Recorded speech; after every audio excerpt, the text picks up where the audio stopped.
아멘. 우리가 이 시간에 하나님의 말씀을 함께 나누겠습니다. 오늘 나눌 하나님의 말씀의 제목은요, 휴거입니다. 휴거. 어떻게 보면 굉장히 직설적이고 굉장히 좀 부담스러운 그런 제목이 아닌가 이렇게 생각합니다. 부제로 우리가 생각해 볼 게 뭐냐면, 구원은 우리 이성의 한계를 뛰어넘는 것이다 라는 것입니다. 구원 그 자체가 우리의 이성의 한계를 뛰어넘는 것이다 라는 것입니다. 우리가 어떤 것을 이성적이라고 말할 때 그것이 굉장히 합리적이다, 또 우리가 그것을 또 우리의 그 이해의 폭 안에서 우리가 이해할 수 있다라고 그렇게 우리가 생각합니다. 그래서 이제 우리가 이성적이다라고 말하면 보편적으로 받아들일 수 있는 어떤 그런 사실, 그런 것을 이제 전제로 말하죠. 그런데 우리가 믿음을 보면요, 믿음을 살펴보면 우리의 믿음이 어떤 부분에 굉장히 이성적으로, 보편적으로 또 우리의 사고로 받아들일 수 있는 믿음을 건강한 믿음이라고 그렇게 말하는데, 이게 굉장히 자연스러운데요. 그런데 우리의 실제적인 믿음, 가장 궁극적인 믿음의 어떤 그 포인트, 그것을 보면은 굉장히 우리의 이성의 한계를 뛰어넘는다라는 것입니다. 이성적인 사고로 우리의 믿음, 이 말씀을 전체적으로 우리가 다 받아들이기가 어렵다라는 것입니다. 자, 우리가 이제 믿음에 대해서 각자의 색깔이 있고요, 또 믿음을 이해하는 정도의 차이가 있지만, 우리가 믿음을 성경 그대로 우리가 바라보면 어떤 일들이 나타납니까? 믿음에서 우리가 이성적으로 이해할 수 없는 많은 일들이 있습니다. 그것이 무엇입니까? 방언 기도 같은 게 그거죠.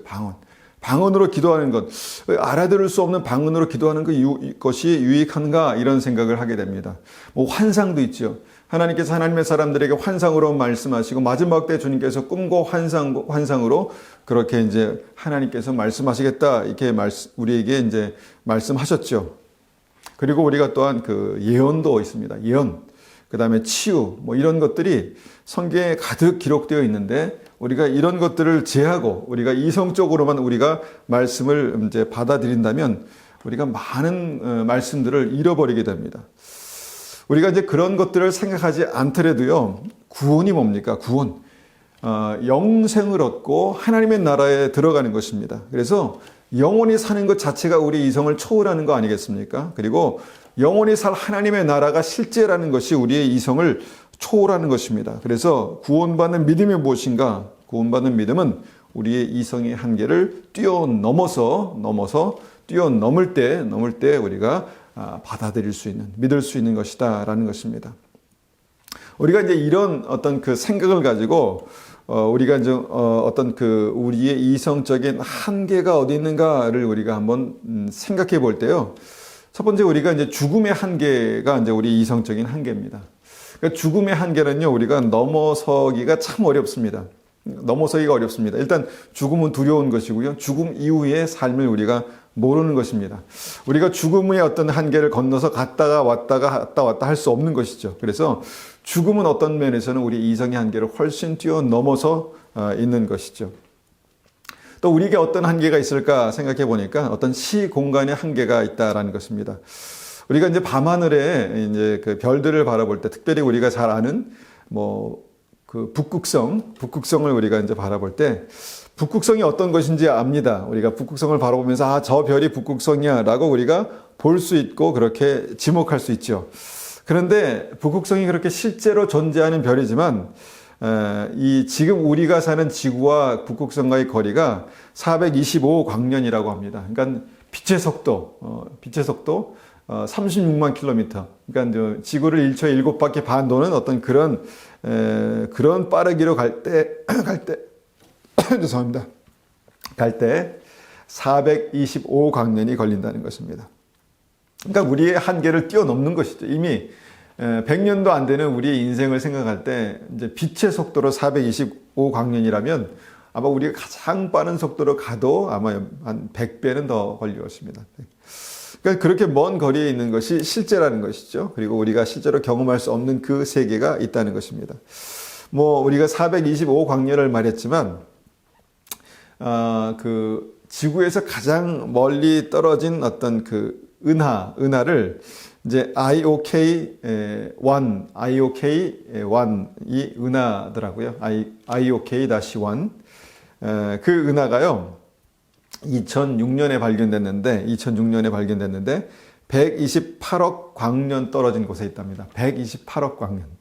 여러분, 128년도 힘든데 128억 년도 힘든데 128억 광년 떨어진 곳에 어떤 실제 않은 은혜가 있다는 것입니다.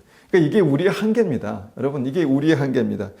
이 죽음의 한계, 시공간의 한계를 우리가 인정할 때요, 우리는 우리의 이성의 한계 안에 우리의 어떤 그 영생의 믿음, 전능하신 하나님을 그렇게 가둬둘 수 없다라는 것입니다. 그러니까 이성의 한계, 그 인간의 한계, 이 육체의 한계를 우리가 뛰어넘어서 전능하신 하나님을 만나지 못하면요, 우리의 그 믿음은 항상 우리의 이성의 이 상자 안에, 조그만 상자 안에 그렇게 갇혀 있게 된다는 것입니다. 그래서 오늘은 우리가 말씀을 통해서 우리의 이성의 틀에 갇혀 있는 그 믿음의 한계를 좀 뛰어넘어서 우리를 정말 하나님의 이 하나님의 세계, 하나님의 어떤 그 통치하시는, 다스리시는 또 이렇게 만드신 그 하나님의 세계 안으로 우리가 좀 들어가 보는 그런 믿음을 한번 우리가 생각해 보기 원합니다. 많은 경우 우리는 이제 이런 이성의 틀에 갇혀 있습니다. 믿음 자체가 우리의 이성의 틀에 갇혀 있다는 것입니다. 이전에 제가 이제 뭔가 한번 말씀대로 더 깊이 들어가는 어떤 믿음을 갖게 되는 계기가 이제 됐는데, 이제 그러면서 하나님께서 역사하시는 방법 가운데 방언으로 기도하는 것과 그 다음에 꿈과 그 다음에 환상을 통해서 말씀하시는 방법에 대해서 우리가 제가 개인적으로 많이 경험하고 이제 그렇게 이제 했던 적이 있습니다. 그런데 많은 성도님들이 이것을 잘 받아들이기 어려워하시더라고요. 그러니까 성경에 나와 있는 거 아니겠습니까? 성경에 나와 있는 거, 마지막 때 주님께서 꿈과 환상으로 말씀하신다. 우리 자녀들은 예언할 것이고 청년들은 환상을 보며 아비들은 꿈을 꾸리라, 주님께서 말씀하시지 않았습니까? 이것이 마지막 때에 일어날 일이라면 우리가 이런 부분에 대해서 이해해야 되는데, 우리의 이성의 틀의 한계에 딱 갇혀있는 믿음은요, 이것을 절대 이해하지 못합니다. 많은 성도님들이 여기에 대해서 굉장히 많은 갈등을 겪는 것들을 제가 직접 이제 경험하게 되었었죠. 그러면서 이제 그것을 뛰어넘어서 하나님께서, 전능하신 하나님께서 우리의 삶 가운데 어떤 방법으로든지 말씀하시고 역사하실 수 있다라는 것을 제가 믿음으로 받아들일 수 있었던 때가 오래전에 있었습니다. 그리고 나서 우리의 믿음은 이성의 한계를 뛰어넘는 믿음이구나라는 것을 이제 알게 되었죠. 이성의 한계를 뛰어넘는 믿음 가운데 마지막 때 굉장히 중요한 믿음의 어떤 그 사건이 있습니다. 그것이 오늘 이제 말씀드리기 원하는 휴거입니다. 휴거. 그러니까 마지막 때 주님께서 다시 오실 때 그때 우리의 몸이 거룩한 몸으로 변화되어서 공중 천국 잔치에 들림받아서 참석하게 된다는 것입니다. 이것이 휴거에 대한 그런 말씀이죠. 그러니까 이 휴거라는 말씀이 이성적으로 참 받아들이기 어려운 말씀이기 때문에 많은 분들이 설교하지 않고 또 설교하기를 꺼려한다라고 생각합니다. 그런데 성경을 보면 이 휴거에 대한 분명한 말씀들이 기록되어 있는 것을 보게 됩니다. 그 중에 한 말씀이요, 데살로니가 전서 4장 14절입니다. 데살로니가 전서 4장 14절. 데살로니가 전서 4장 14절 말씀 한번 찾아서 읽어보겠습니다. 제가 이 말씀을요, 쉬운 성경으로 한번 읽어보겠습니다. 데살로니가 전서 4장 14절에서 17절까지 말씀입니다. 14절입니다. 우리는 주님께서 죽으셨다가 다시 살아나신 것을 믿고 있습니다. 그러므로 하나님께서는 예수님을 믿다가 죽은 자들도 예수님과 함께 분명히 살리실 것입니다. 우리가 이제 이 믿음이 있죠. 15절입니다. 우리는 지금 주님께서 하신 말씀을 하고 있습니다. 주님께서 오시는 날, 그러니까 다시 오시는 날, 살아있는 자들은 주님과 함께 있게 될 것입니다. 우리가 이것을 믿죠. 그러나 결탄코 그날이 살아있는 자들이 이미 죽은 자들보다 주님을 먼저 만나지는 못할 것입니다. 그러니까 죽은 사람들이, 죽었다가 다시 살아난 사람들이 주님을 먼저 만나게 되겠다라는 말씀을 하시는 것이죠. 16절입니다. 그날에 주님은 하늘로부터 내려오셔서 천사장의 소리와 하나님의 나팔 소리가 울리는 가운데 큰 소리로 호령하실 것입니다. 그때 그리스도를 믿다가 죽은 자들이 먼저 일어나고, 자, 죽은 자들이 먼저 일어난다라는 것입니다. 주님께서 다시 오셔서 호령하실 때, 천사장의 나팔 소리와 함께 주님께서 호령하실 때 죽은 사람들이 먼저 일어날 것이다 라고 그렇게 말씀합니다. 17절입니다. 그 후에 살아있는 자들도 그들과 함께 구름 속으로 끌어올려져 하늘에서 주님을 만나게 될 것입니다. 자, 그때 살아있는, 주님 다시 오실 때 이 땅에 살아있는 자들도 그들과 함께 구름 속으로 끌려 올려져서 하늘에서 주님을 만나게 될 것입니다 라고 그렇게 말씀합니다. 살아있는 하나님의 말씀입니다. 그런데 여러분, 이 말씀이 믿어지십니까? 믿어지십니까? 참 어떻게 보면 정말 이성적으로는 이해하기 어려운 말씀이지만 정말 믿음 안에서는 이 말씀을 붙들고 이해할 수 있는 말씀이라고 봅니다. 그런데 정말 이것이 우리의 이성의 한계, 이성의 틀을 뛰어넘는 어떤 그런 말씀이다라는 것입니다. 죽은 자들이 살아나고 정말 이 땅에 정말 살아있는 사람들의 몸이 변화되어서 공중으로 구름 속으로 끌려 올려져서 하늘에서 주님과 함께 천국 혼인잔치를 하게 될 것이다 라고 그렇게 말씀하고 있다는 것입니다. 이것이 바로 우리가 이제 오늘 생각해 보기 원하는 휴거입니다. 휴거. 자, 이 휴거에 관한 말씀이 이제 여러 군데 나오고 있는데요. 우리가 몇 군데 찾아보겠습니다. 고린도전서 15장 51절입니다. 고린도전서 15장 51절. 15장 51절. 자, 51절부터 제가 받들어 읽겠습니다. 내가 여러분에게 비밀을 알려드리겠습니다. 우리는 다 잠잘 것이 아니라 변화될 것입니다. 마지막 나팔 소리가 울릴 때 눈 깜짝할 사이에 죽은 자들이 썩지 않을 몸으로 다시 살아나며 우리는 변화될 것입니다. 썩을 몸은 반드시 썩지 않을 몸을 입어야 하며 죽을 몸은 죽지 않을 몸을 입어야 합니다. 마지막 때에 주님 다시 오실 때에 나타나는 어떤 정말 우리의 이성의 한계를 뛰어넘는 어떤 그런 사건이 여기에 기록되어 있습니다. 마지막 때 나팔 소리가 울릴 때, 주님 다시 오실 때, 그 휴거의 때에 눈 깜짝할 사이에 죽은 자들이 썩지 않을 몸으로 다시 살아날 것이다 라고 말씀합니다. 죽은 사람들이 이미 죽어서 정말 땅에 묻혀 있는 그 사람들, 썩어서 없어져 버린 어떤 그런 육체가 그 육체가 아니라 새로운 정말 죽지 않을, 썩지 않을 몸으로 다시 살아난다는 것입니다. 믿음의 성도들, 이미 앞서가신 믿음의 성도들을 우리는 그때 다시 새롭게 볼 것입니다.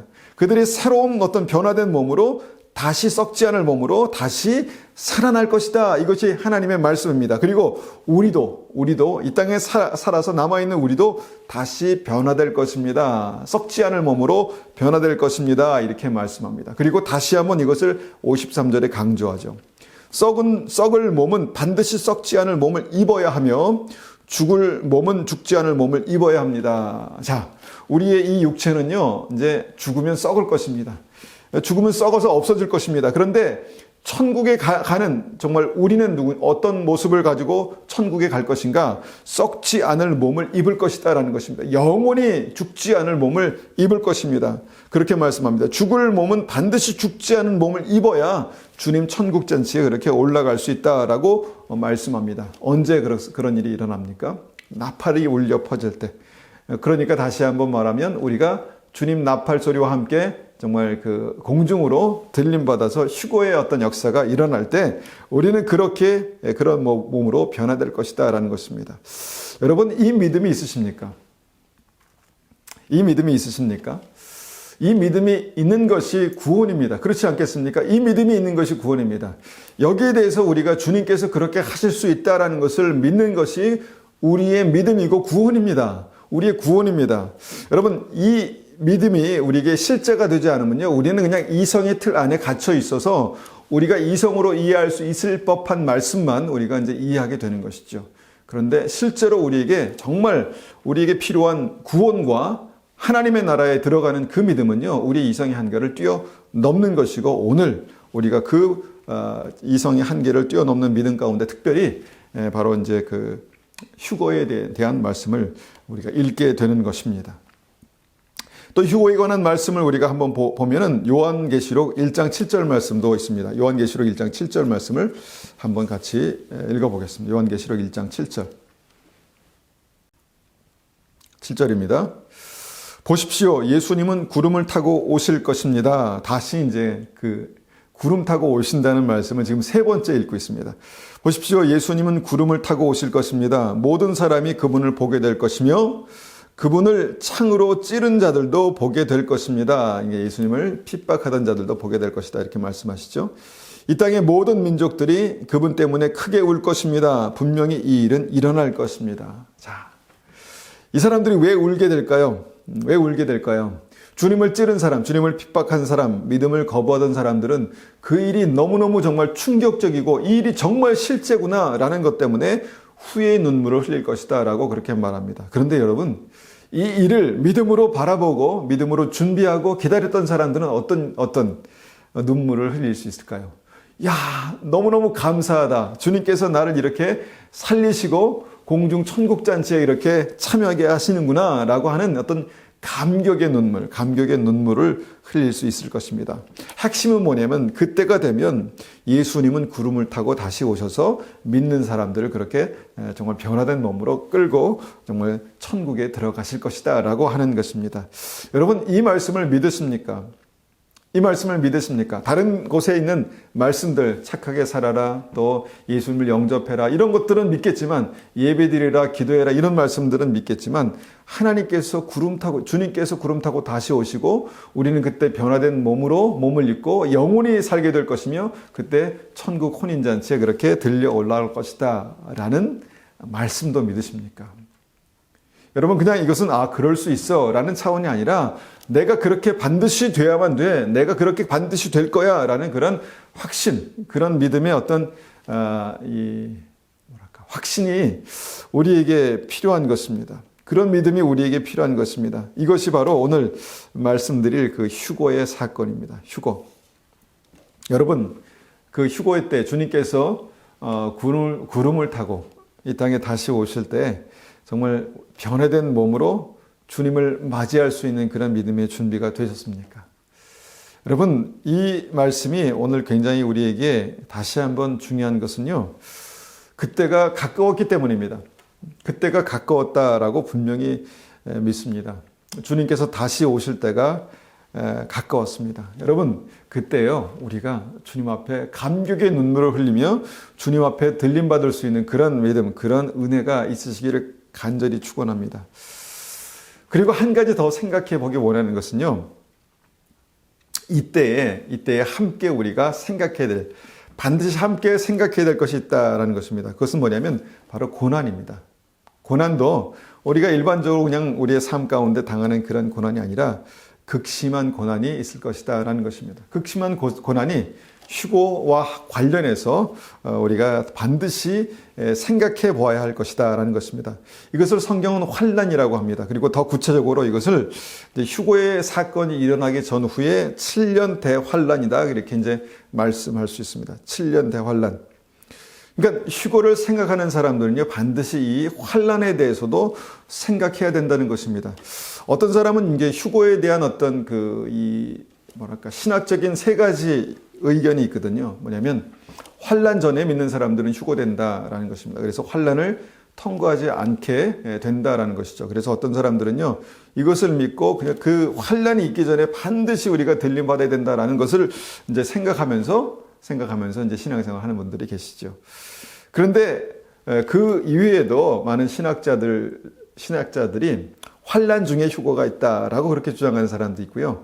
환난이 끝난 다음에 휴고가 있다라고 그렇게 주장하는 말씀들이 있습니다. 그러니까 그 근거되는 말씀들은 각자 있죠. 그런데 이것을 전체로 종합해서 정말 모든 사람이 환난 후 휴고를 이제 그러니까 환난 후 휴고가 있다라고 그렇게 말하지는 않지만 환난 후의 휴고, 환난 중의 휴고의 어떤 증거가 있다면 환난은 분명히 있다라는 것을 우리가 한번 생각해 보기 원합니다. 물론 저도 환난이 시작되기 전에 휴고가 되면 좋겠죠. 좋지 않겠습니까? 그런데 어느 것이 성경적인 어떤 휴고의 때인가를 생각할 때 특별히 고난, 극심한 고난, 환난과 관련해서 어느 것이 정말 휴거의 때인가를 우리가 한번 보기 원합니다. 그 중에서 가장 명확하게 이 말씀을 볼 수 있는, 이 사실을 볼 수 있는 말씀이 마태복음 24장 말씀입니다. 마태복음 24장 이 말씀을 한번 찾아서 읽어보겠습니다. 마태복음 24장 14절입니다. 마태복음 24장 14절. 이것도 한번 제가 쉬운 성경으로 한번 받들어 읽어보겠습니다. 마태복음 24장 14절입니다. 14절부터 22절까지 제가 천천히 받들어 읽겠습니다. 이 하늘나라의 복음이 온 세상에 전파될 것이며 모든 나라에 증거될 것이다. 그때서야 세상의 끝이 올 것이다. 성경은 세상의 끝이 올 것이다. 분명히 말씀하시죠. 근데 그때가 언제입니까? 모든 나라에 천국 복음이 전파되면 그때가 끝이 될 것이다. 이렇게 말씀합니다. 여러분, 우리가 이제 요새 얼마나 소식이 빨리 전파됩니까? 인터넷이나 이제 이런 것들이 완전히 다 이제 아프리카까지 통신망이 다 이제 되어졌기 때문에 얼마나 빨리 이제 소식이 전해지고 특별히 어떤 그런 통신망을 통해서 얼마나 빨리 복음이 전해집니까? 구석구석까지 복음이 다 들어갔다라고 믿습니다. 그러므로 이제 이런 어떤 마지막 때 주님께서 다시 오실 때 말씀하신 이때가 바로 굉장히 이제 가까웠다라는 것을 우리가 생각해야 한다는 것이죠. 15절입니다. 15절. 그러므로 예언자 다니엘이 말한 멸망케 하는 혐오할 만한 것이 거룩한 곳에 서 있는 것을 보면, 자, 멸망케 할 만한 혐오할 만한 것, 그것이 거룩한 곳에 선 것을 보면, 믿는 자는 깨달아라, 이렇게 믿는 자는 깨달을진저 이렇게 말씀하는데, 아마 믿는 자들은 이것이 무엇인지 아마 분별할 수 있을 것입니다. 어떤 사람들은 이것이 이제 예루살렘 성전에 이제 적그리스도가 나타나는 때다 이렇게 이제 말하지만, 믿는 사람들은 아마 그때를 분명히 알게 될 것이다, 이해하게 될 것이다 이렇게 말씀합니다. 여러분 이해하시기 바랍니다. 깨닫게 되시기를 축원합니다. 멸망케 할 만한 혐오할 만한 것이 거룩한 곳에 선 것을 보면은 그때는 굉장히 임박한 때다라는 말씀을 하시려는 거죠. 16절입니다. 그때가 되면 유대에 있는 사람들은 산으로 도망하여라. 지붕 위에 있는 사람은 집 안에 있는 것을 가지러 내려가지 마라. 그 정도로 급박하다는 것입니다. 18절. 밭에 있는 사람은 겉옷을 가지러 되돌아가지 마라. 그때에는 임신한 여자와 젖먹이는 여자에게 화가 있을 것이다. 너희가 도망할 때가 겨울이나 안식일이 아니기를 기도하여라. 그때에는 많은 어려움이 있을 것이기 때문이다. 세상이 생기고 나서 지금까지 이 같은 환난은 일어난 적이 없고 이후로도 없을 것이다. 가장 극심한 환난이 있을 것이다 라는 것입니다. 그러니까 적그리스도가 나타나서 가장 거룩한 곳에 서서 선 것을 보거든 그때가 가장 극심한 환난을 당할 때다라고 주님께서 여기에 아주 구체적으로 말씀하고 있다는 것입니다. 정말 이전에도 없었고 이후로도 없을 어떤 그런 극심한 환난의 때가 있을 것입니다. 그러면 이때에 믿는 사람에게 뭐라고 말씀하십니까? 도망가라, 피해라 라고 그렇게 말씀하고 있습니다. 너희가 도망할 때, 20절, 너희가 도망할 때가 겨울이나 안식일이 아니기를 기도하라. 그러니까 도망할 때가 올 것이다 이렇게 말씀하고 있다는 것입니다. 극심한 고난의 때가 올 것이다 라고 그렇게 말씀하고 있다는 것이죠. 그리고 마지막 22절입니다. 22절, 이 말씀이 중요합니다. 하나님께서 그 기간을 줄여주시지 않으시면 아무도 구원받지 못할 것이다. 그러나 하나님께서는 선택한 사람을 위하여 그 기간을 줄여주실 것이다. 자, 무슨 말씀입니까? 선택받은 사람들, 그러니까 청함을 받은 사람이 아니라 청함을 받은 사람 중에서 선택받은 사람들, 그러니까 하나님의 나라에 들어갈 하나님의 백성들을 말씀하는 거죠. 그런 환난의 때, 고난의 때를 지나가야 할 선택받은 하나님의 백성들이 여기에 있다라는 것을 말씀하고 있는 것입니다.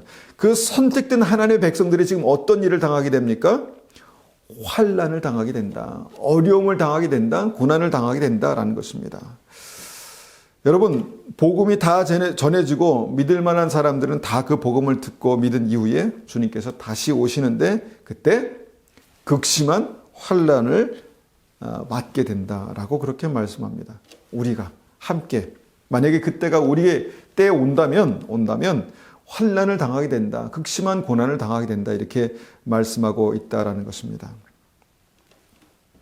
여러분, 선택받은 주님의 백성들이 환난의 때를 통과하게 될 것이다 라는 것이 이제 여기에 나오게 되는 것입니다. 그러니까 환난의 때를 피해서 들림받는 것이 아니라 선택받은 하나님의 백성들이 아직도 이 땅에 남아있게 되는데 남아있는 백성들이 환난을 지나가게 된다. 그러니까 환난 전 휴거는 이 말씀과 맞지 않는 것이죠. 그러니까 환난을 통과하고 나서 휴거, 주님께서 하나님의 백성들을 정말 사방에서 모으는, 그리고 천국 혼인잔치로 데려가시는 일들은 그런 환난을 이제 경험한 후에, 통과한 후에 있을 것이다 라는 말씀, 아주 그 단적인 말씀이 여기에 이제 나와 있다는 것입니다. 자, 그리고 다음 말씀도 굉장히 중요한 증거가 되는데요. 29절입니다. 29절.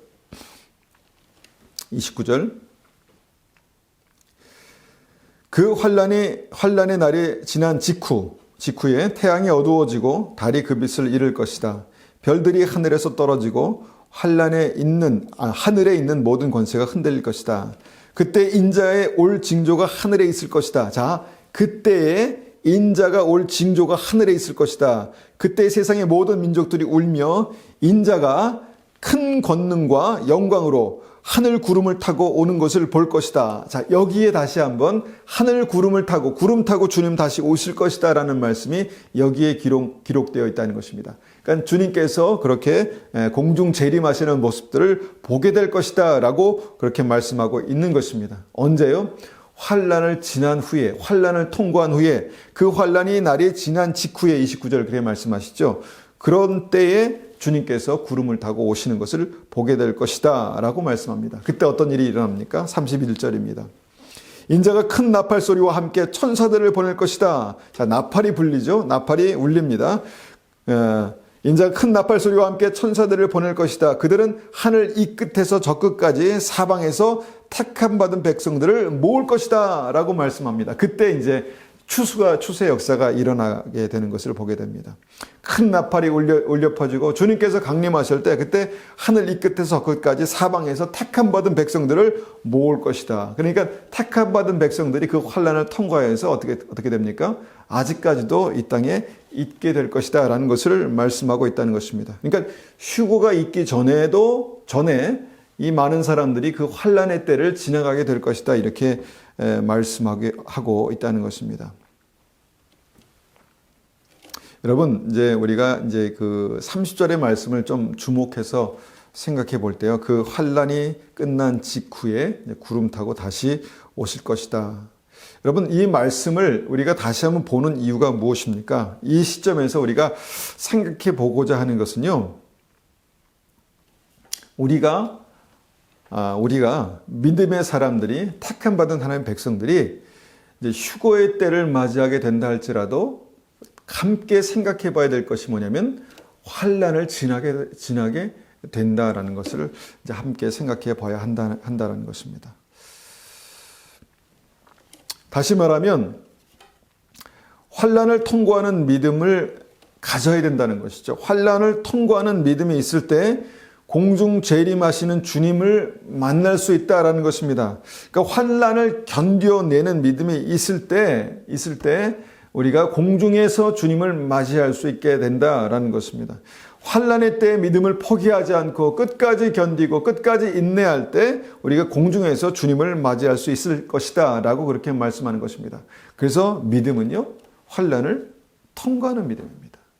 구원받는 믿음, 천국의 혼인잔치에 들림받는 믿음은요, 환난을 믿음으로 통과하는 믿음이다라는 것입니다.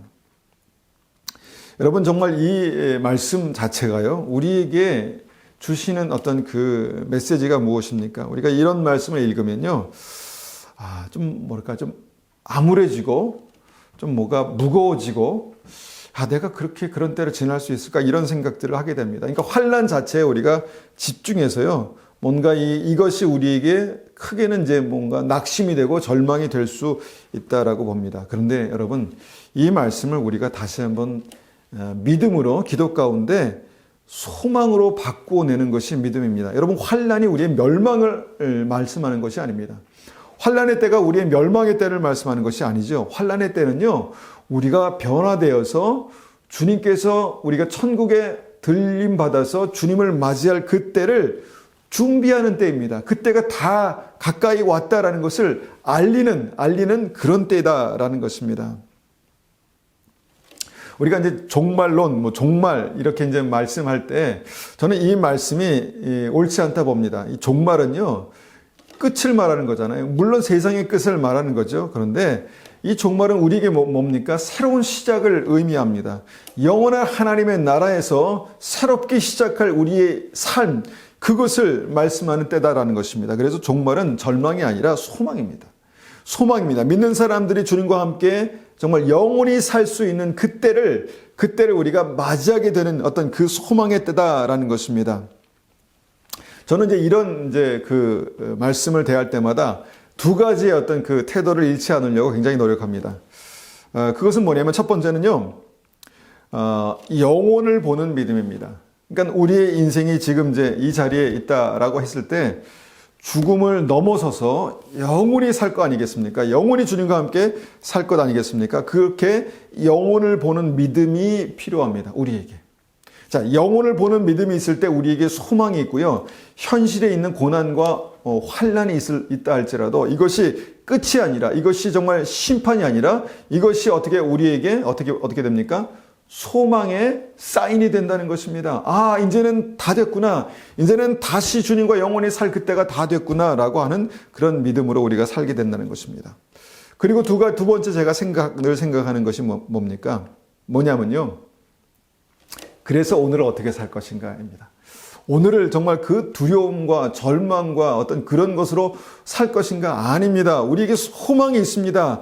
영원한 하나님의 나라에 소망이 있습니다. 그래서 오늘을 내가 그 소망으로 살아가는 것입니다.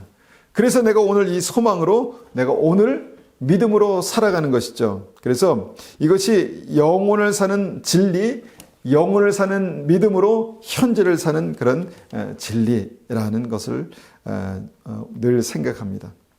그리고 이제 지금 이 말씀이요, 그 소망의 때를 준비하는 말씀이다라고 확신합니다. 우리가 하루하루 믿음으로 살아갈 때 그 하루는요, 영생을 향해서 한 걸음 한 걸음 내딛는 그런 하루입니다. 영생을 향해서 나가는 발걸음입니다. 죽음을 향해서 나가는 발걸음이 아니라, 심판과 환난을 향해 나가는 발걸음이 아니라 영생을 향해서 나가는 발걸음이다라는 것입니다. 오늘 하루가 주님 앞에서 그런 놀라운 기회가 되기를 축원합니다. 그래서 오늘을 감사함으로 영생을 사는, 오늘 감사함으로 영생을 사는 것이 믿음이다라는 것입니다. 그래서 이제 우리가 이 믿음을 가지고 이 주님 다시 오시는 재림, 휴거, 환난을 우리가 바라보는 것입니다. 자, 그때 우리에게 중요한 것이 무엇일까 한번 생각해 봅니다. 그럼 그때를 사는 우리에게 중요한 것이 무엇일까? 그때를 사는 우리에게 중요한 것이 무엇일까요? 바로 믿음의 무게입니다. 믿음의 무게. 저는 늘 이제 이 믿음의 무게가 있다라는 생각을 많이 하게 되는데, 그냥 교회만 왔다 갔다 하는 그런 믿음으로는 안 된다는 것입니다. 그냥 먹고 사는 일에만 그렇게 매몰되는, 집중하는 그런 믿음으로는요, 마지막 때를 지나갈 수 없습니다. 갑자기 그런 일에 집중하다가 어떻게 주님 다시 오실 것에 집중할 수 있겠습니까? 그러니까 우리가 날마다 주님 다시 오실 것에 집중하여서 그때를 준비하면서 오늘을 성실하게 살아가는 믿음이 돼야지, 그냥 오늘을 살아가야만 하는 그런 믿음에 매몰되어서 주님 다시 오심을 정말 준비하지 못하는 믿음이 된다면 정말 안 되겠죠. 그래서 우리가 늘 생각하는 게, 제가 늘 생각하는 게 무엇인가 하면 이 믿음의 무게, 주님 다시 오심을 기다리고 준비하는 이 믿음의 무게를 말씀드리기 원합니다. 자, 마지막 때 주님께서 키를 들고 타작마당에 서셔서 알곡과 쭉정이를 나누신다 말씀합니다. 이때가 추수의 때입니다. 추수의 때를 우리가 어떤 사람들은 그냥 그 부흥의 때라고 그렇게 이제만 이해하는데, 여러분, 추수의 때는 무엇입니까? 환난의 때입니다. 환난의 때. 그러니까 알곡과 쭉정이가 주님의 키에 이제 이렇게 들어가 있습니다. 그리고 주님께서는 뭘 하십니까? 키질을 하시죠. 그러니까 삶 전체가 흔들리는 그런 때입니다. 알곡이나 쭉정이나. 그런데 이때 중요한 것이 무엇입니까? 바로 믿음의 무게입니다. 믿음의 무게. 이 환난의 때를 뚫고 갈 수 있는 믿음의 무게가 있어야 이때 주님께서 우리를 알곡으로 그렇게 주님의 천국 그곳간에 그렇게 구별하실 수 있다라는 것입니다. 그래서 마지막 추수의 때는요, 환난의 때, 주님의 키질의 때라고 그렇게 볼 수 있다라는 것입니다. 주님께서 키질로 분명하게 우리를 알곡과 쭉정이로 나누십니다. 고난으로, 환난으로 우리를 알곡과 쭉정이로 나누실 것입니다. 고난과 환난을 통과할 수 있는 믿음의 무게가 있어야 주님 앞에서 우리는 알곡의 어떤 믿음으로 그렇게 구별될 것입니다. 이때가 바로 기질의 때가 주님 다시 오실 때, 환난의 때, 고난의 때입니다. 자, 어떤 고난이 있을까요? 어떤 고난이 있을까? 두 가지만 말씀드리기 원합니다. 어떤 고난이 있을까요? 먼저는 심리적인 극심한 고난이 있을 것입니다. 마치 이스라엘 백성들이 출애굽해서 광야를 통과해서 이제 가나안 땅 앞에 서서 하나님께서 어떻게 하셨습니까? 그들로 가나안 땅을 보게 하셨습니다. 정탐하게 하셨죠. 그러고 나서 그들이 어떻게 했습니까? 밤새도록 울고 통곡할 수밖에 없는 상황이었다라는 것입니다. 주님께서 말씀하신 대로 그 땅을 정탐했는데 왜 그들이 그것을 바라보고 그때에 극심한 어떤 그런 심리적인 어떤 그 고난, 어떤 절망, 이런 것들을 경험했을까요? 그런 때가 있을 것입니다. 마지막 때에 주님께서 다시 오실 때 천국에 들어가는 직전에 우리는 그런 일들을 당하게 될 것입니다. 그것이 이제 오늘 이제 제가 첫 번째로 말씀드린 어떤 심리적인 고난의 때입니다. 그러니까 마음에 고난이 엄청 이제 스트레스가 엄청 되는 것이죠. 뭐 이전에 제가 멘탈에 대해서 말씀드리지 않았습니까? 이 멘탈이 실제로 믿음과 굉장히 관련이 있습니다. 그러니까 그 고난의 때를 이길 수 있는 어떤 정신적인 힘, 바로 믿음이죠. 이 믿음이 있을 때 그때를 우리는 마음으로 견딜 수 있고 준비할 수 있다는 것입니다. 그런데 실제로 우리의 삶 가운데 그런 고난이 아직 오지 않았지만, 그런 어떤 어려움이 아직 오지 않았지만, 우리의 삶 가운데 작은 고난들이 있죠. 우리의 삶 속에 어떤 작은 고난들이 있죠. 그런 고난들을 바라볼 때마다 저는 이런 생각합니다. 주님께서 우리를 훈련하시는구나. 주님께서 그 마지막 때에 환난을 통과할 수 있는 그런 믿음, 이 멘탈을 훈련하시는구나. 그 믿음을 주님께서 훈련하시는구나. 그 믿음이 언제부터, 어디서부터 시작됩니까? 우리의 그 마음에서부터 시작되는 것이죠. 우리의 어떤 그 심리적인 어떤 그 상태에서부터 시작된다는 것이죠. 여러분, 그런 고난을 이기는 것이 굉장히 중요합니다. 왜냐하면 그런 고난을 우리가 마음으로 담대하게 맞서는 것이 중요한데요. 이것이 결국은 실제로 그들이 가나안 땅에 들어가느냐 못 들어가느냐를 결정하게 됐거든요. 그래서 본격적인 환난의 때가 이르기 전에 우리는 여러 가지 상황에서 우리의 그 마음이 견고하여서 강하고 담대한 믿음으로 설 수 있는 그런 믿음을 지금 훈련하고 계시다라고 믿습니다. 그래서 우리가 여러 가지 어려운 일들을 그렇게 당하고 있는 것입니다. 여러 가지 어려운 일들을 만날 때 우리에게 심리적인 압박감이 있죠. 심리적인 굉장히 압박감이 있습니다. 뭐 고난이라고 볼 수 있죠. 뭐 스트레스, 고민, 염려, 뭐 이것을 어떻게 헤쳐나갈 수 있을까? 많은 사람들은요, 주님이 없는 사람들은 정말 그런 상황에서 자살도 합니다. 어떤 마음을 품으면 자살을 하겠습니까? 굉장히 힘든 상황이라는 것이죠. 그런데 믿음의 사람들도 그렇게 힘든 상황들, 스트레스 받는 상황들, 고민하고 염려하는 상황들이 있을 수 있다는 것입니다. 이것이 우리에게 정말 믿음으로 뚫고 나가야 될 1차적인 훈련이라고 믿습니다. 여러분, 가나안 땅의 이스라엘 백성들처럼 밤새도록 울며 불며 그렇게 할 수 있습니다. 하나님께서 인도하셔도.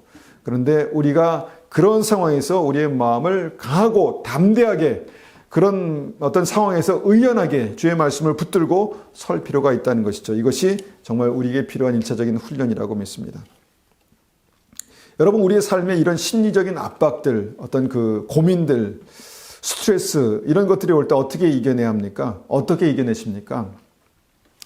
어떻게 이겨내십니까? 여러분, 다른 방법이 없습니다. 힘든 만큼 기도하는 것입니다. 힘든 만큼 고민하고 힘든 만큼 좌절하지 마시고요. 힘든 만큼 기도하십시오.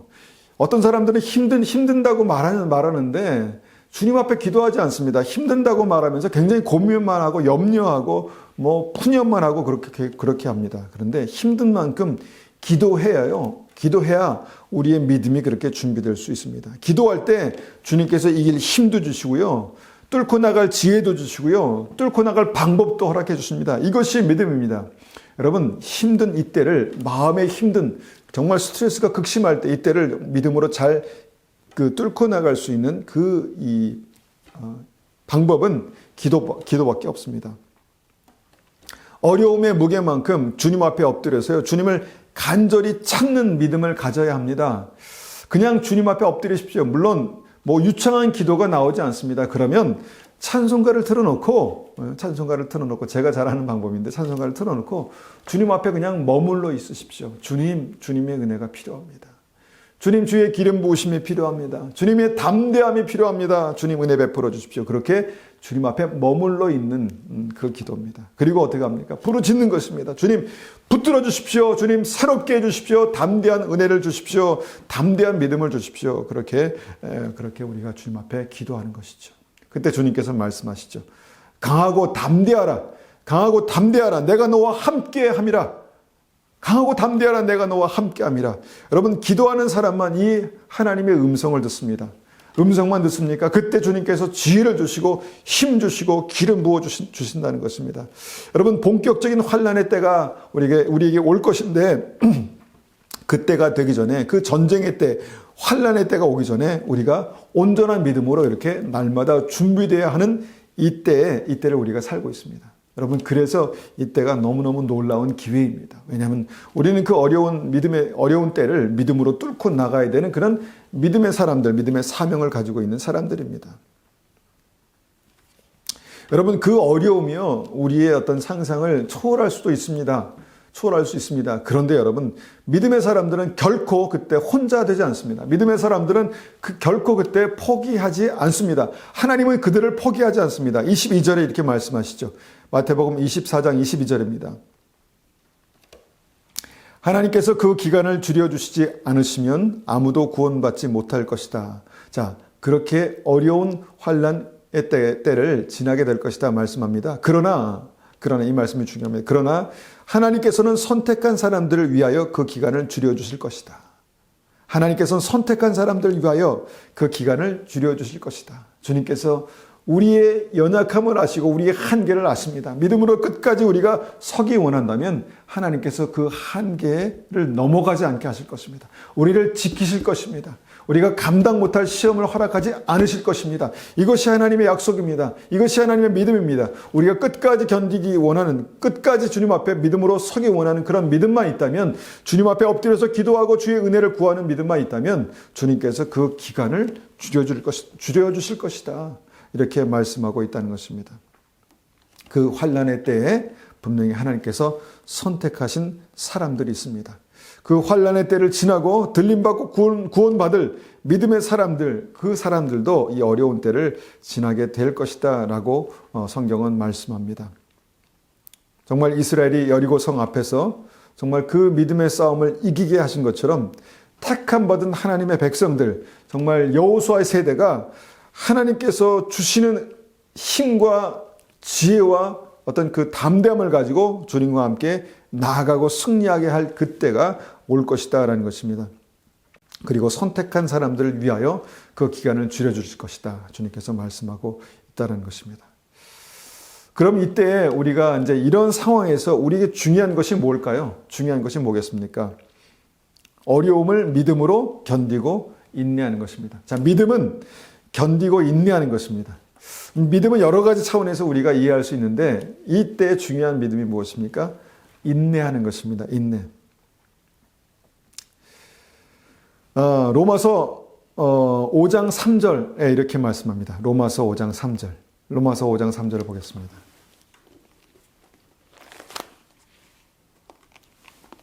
로마서 5장 3절.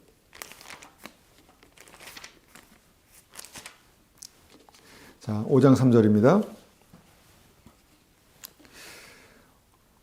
우리가 환난 중에도 즐거워하나니 이 환난은 인내는 연단은 소망을 이루는 줄 알미로다.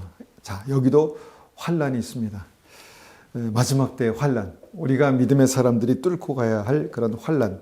그런데 환난을 이기는 믿음이 무엇입니까? 바로 인내라는 것입니다. 인내. 자, 우리가 환난을 인내할 때 그것이 우리를 연단하여서 온전한 믿음으로 그렇게 만들어내고 그 온전한 믿음이 소망을 이루어낸답니다. 연단은 소망을 이루는 줄 알미로다. 자, 환난의 때를 참고 견디고 인내하는 믿음이 바로 구원의 소망을 이루게 되는 그런 믿음이다라고 우리에게 말씀하고 있습니다. 자, 우리는 이러한 때를 살고 있습니다. 이러한 추수의 때를 살고 있다라는 것입니다. 우리에게 주님 다시 오심을 준비하는 믿음이 필요합니다. 그 믿음은요, 우리의 이성의 한계를 뛰어넘는 믿음입니다. 그러니까 깨어나야 합니다. 우리가 믿음으로 깨어나야 합니다. 여러분, 그때가 다가오는 것을 보고 계십니까? 여러분, 그때가 아주 가깝게 다가오고 있습니다. 마음의 준비가 필요합니다. 여러 가지 삶 속에서 믿음으로 이기는 그 마음의 담대함이 우리에게 필요하다는 것입니다. 그리고 그때를 위해서 이기는 믿음으로 그렇게 준비되어야 합니다. 믿음의 고난이 있을 것입니다. 환난을 준비하는 믿음의 무게가 필요합니다. 여러분, 환난을 준비하는 믿음의 무게 무엇입니까? 고난의 때를 이기고 통과하는 믿음입니다. 환난의 때를 이기고 통과하는 믿음의 무게입니다. 여러분, 여러 가지 압박과 여러 가지 삶 속에서 나타나는 맞게 되는 그런 압박과 스트레스를 믿음으로 뚫고 가십시오. 이것이 굉장히 중요한 훈련입니다. 굉장히 중요한 훈련입니다. 그리고 마지막 때 끝까지 하나님께서 허락하시는 그런 구원을 이루기 위해서, 또 마지막 때 그 승리하는 믿음을 정말 믿음으로 우리가 승리하기 위해서는요, 이 믿음의 훈련들을 믿음으로 잘 지나가야 합니다. 그리고 그 믿음의 핵심이 무엇입니까? 그 믿음의 핵심은요, 믿음으로 견뎌내는 것입니다. 지금 삶에 여러 가지 어려움들이 있습니다. 삶에 여러 가지 정말 아픔이 있고요, 고난이 있습니다. 그런데 중요한 것은 무엇입니까? 믿음은 무엇입니까? 이것을 견뎌내는 것입니다. 인내하는 것입니다. 그런 환난을 정말 인내하는 것입니다. 견뎌내는 것이죠. 그리고 그 견뎌내는 믿음이 결국은 정말 온전한 믿음으로 그렇게 구비되고, 그 연단된 믿음을 통해서 정말 온전한 믿음으로 그렇게 구비되고, 그것이 결정적으로 정말 천국 소망을 이루는 믿음이다라고 그렇게 말씀하십니다. 그래서 우리의 믿음은요, 그렇게 믿음으로 연단되어서 또 강한 믿음으로 소망을 이루는 믿음이 될 것입니다. 그런 믿음으로 우리가 공중에서 주님을 맞이하는, 다시 오실 주님을 맞이하는 그 은혜가 우리에게 있기를 소원합니다. 그 믿음으로 승리하시기를 축원합니다. 우리가 이 시간에 주님을 같이 찬송하실 때요, 찬송 180장 찬송 드린 후에 우리가 이 말씀을 가지고 좀 기도하기 원하는데요, 이 찬송 가사처럼 우리가 영광 중에 구름 타고 오실 주님을 맞이하게 될 것입니다. 우리가 찬송 180장 믿음으로 올려드립니다.